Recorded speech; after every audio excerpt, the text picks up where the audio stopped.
It was 1 week to Christmas, and Mr. Ibu's house was full of noise.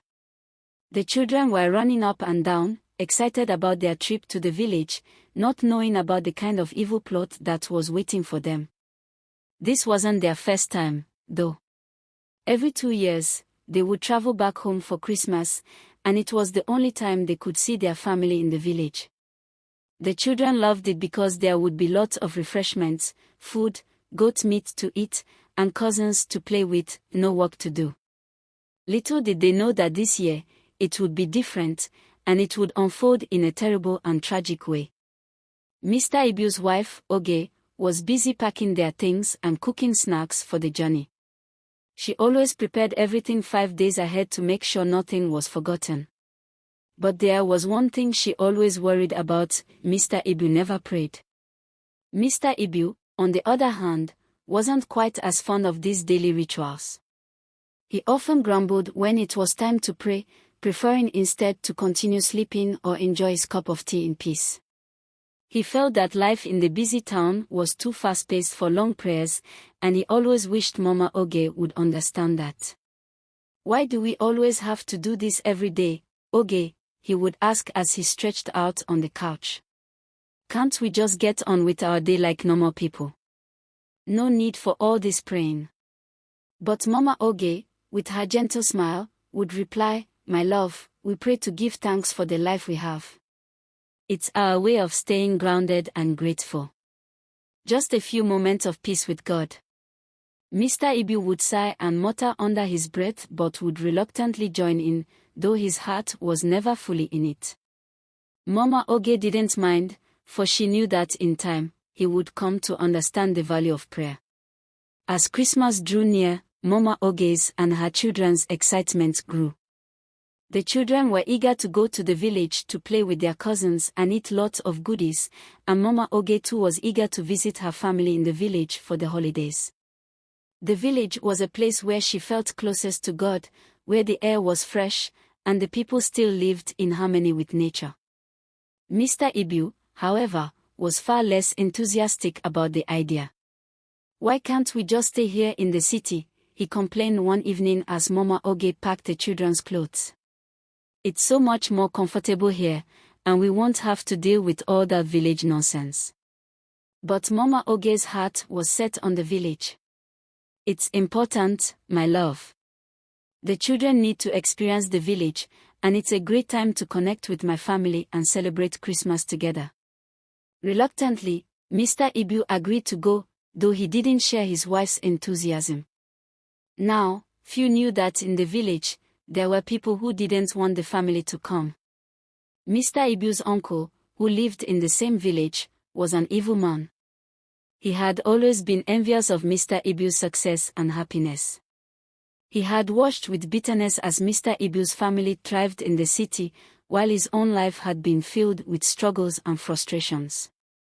The jealousy had festered over the years, and his anger grew as each year passed, especially when Mr. Ibu would visit, bringing gifts and joy to the village.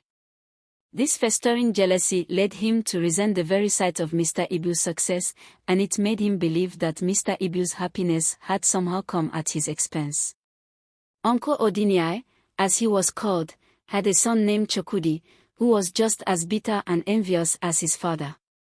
Together, they conspired against Mr. Ibu and his family, seeing the approaching Christmas visit as the perfect opportunity to strike. They believed that if they could ruin this visit, it would somehow restore what they felt was rightfully theirs. They went to an old woman who lived deep in the forest, an ancient woman known for her powers in the dark arts. She was feared by many, and few dared to cross her path. But Uncle Odinia and Chokudi, in their desire to harm Mr. Ibu, paid the old woman a hefty sum for an incantation that would cause a deadly accident. They wanted the fire to consume the car, leaving nothing but ashes, ruin, and death.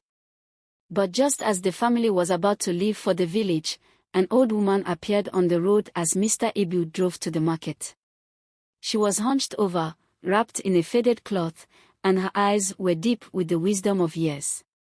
She approached the car, knocking gently on the window. "Mr. Ibu," she called out in a raspy voice, you must not go to the village. There is evil waiting for you there. Turn back. Do not go. Startled, Mr. Ibu rolled down the window. What nonsense is this, old woman? He asked with a chuckle, brushing off her warning. There's nothing evil in my village. I'm just taking my family to visit. I don't have time for these made-up stories. Mama Oge, who had been sitting quietly in the passenger seat, overheard the conversation and looked at the old woman with concern. Mr. Ibu, maybe we should listen to her. I've been feeling uneasy about the trip as well. But Mr. Ibu was not the type to believe in warnings from strangers. Nonsense, Oge, he said, shaking his head. I'm not turning back because of some old woman's warning. We are going to the village, and that's final. The old woman looked at him one last time, her face filled with sorrow. The path you choose today will change your life forever, she said softly, before disappearing into the bushes. Despite his wife's unease and the old woman's warning, Mr. Ibu pushed forward, convinced that nothing could go wrong. The family packed into their car, and off they went, gradually fading into the distance as they drove deeper into the countryside toward the village. Unbeknownst to them, Uncle Odinia and Chukwudi were waiting for them in the shadows. The spell was cast, and the fateful journey began. As the family drove down a winding road, everything seemed peaceful at first. The trees swayed gently in the breeze, and the children chatted excitedly in the back seat. But then, suddenly, the car swerved violently, as though it had lost control. Mr. Ibu slammed his foot on the brake, but it was too late. The vehicle veered off the road, crashing into a thick tree. In the blink of an eye, flames came from the engine, surrounding the car in an uncontrollable fire. Mama Oge and the children screamed in terror, but miraculously, they managed to escape the flames. They ran to a safe distance, their hearts racing. But Mr. Ibu, who had been driving, was trapped. His leg was caught beneath the burning metal, and despite his desperate efforts to free himself, he was unable to. The flames burned through his flesh, and it was only when the fire department arrived that they were able to rescue him. But by then, the damage had been done. Mr. Ibu was rushed to the hospital, where the doctors worked tirelessly to save him. But his leg was too badly burned, and after a series of difficult surgeries, they had no choice but to cut it off. Mr. Ibu was left in a wheelchair, his life forever altered. As he lay in the hospital, unable to move, he couldn't stop thinking about the old woman's words, "The path you choose today will change your life forever." It was then that the old woman appeared again, standing at his bedside. "You did not listen," she said softly, her eyes filled with sympathy. "Your uncle and his son, Chukwudi, were behind this. They paid the witch to cause this accident. They are the ones who plotted your end hit him like a thunderclap. His own family had been behind his pain. The envy and hatred had driven them to do something so evil, so destructive. I should have listened," Mr. Ibu whispered, tears welling up in his eyes. "I've been so blind, so foolish." The old woman nodded. "It is never too late to change, Mr. Ibu. You have the chance to become a better man, a man who understands the value of family, of faith, and of love." From that moment on, Mr. Ibu became a different man. The pain of losing his leg was great, but the lesson he learned was greater. He called his family together every morning for prayer, even when it was difficult. He apologized to Mama Oge for his past neglect and began to appreciate the importance of faith in their lives. Prayer became his strongest weapon against unseen dangers, and he vowed never again to ignore it. Years passed, and Mr. Ibu's life slowly returned to a sense of peace. But the news from the village was not so kind. Uncle Odinia, consumed with guilt and hatred, fell ill one day and was struck by a stroke. He passed away quietly, his life filled with regret for the evil he had done. Chukwudi, his son, fared no better. Shortly after his father's death, Chukwudi was diagnosed with cancer. Within 2 months, he too was gone, his life cut short by the very bitterness and jealousy that had driven him to plot against his own family. When the family received the news, Mr. Ibu could only pray for their souls, though he felt no joy in their passing.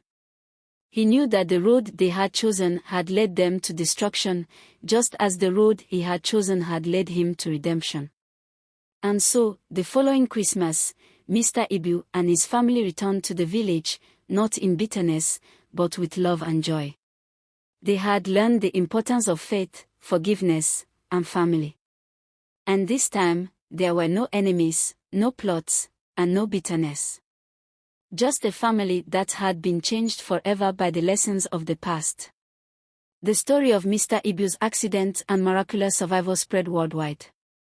It became a lesson for many and a reminder that prayer is the strongest weapon against unseen dangers, and that not everyone rejoices in your success. I hope you enjoyed this story. If so, please comment on what you learned from the tale, like the video, share it with your loved ones, and don't forget to subscribe to this channel for more educational tales just like this one. Thank you.